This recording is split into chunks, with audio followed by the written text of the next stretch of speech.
ब्रज में ना एक गोपी रहती थी।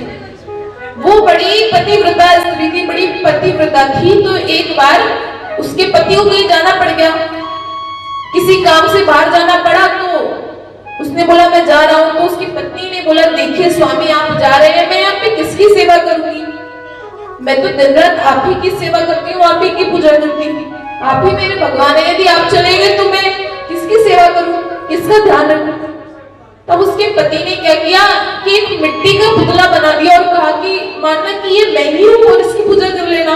और इतना कहकर वो अपना काम से परदेश चला गया।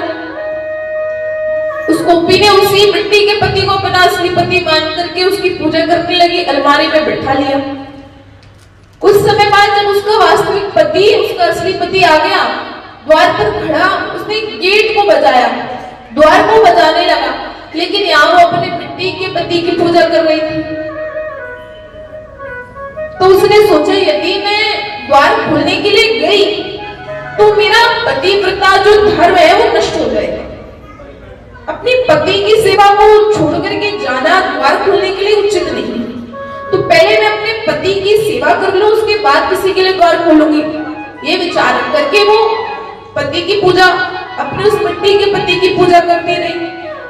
तो गोपियों ने श्री कृष्ण से पूछा अच्छा अब आप बताइए कि उसे क्या करना चाहिए था?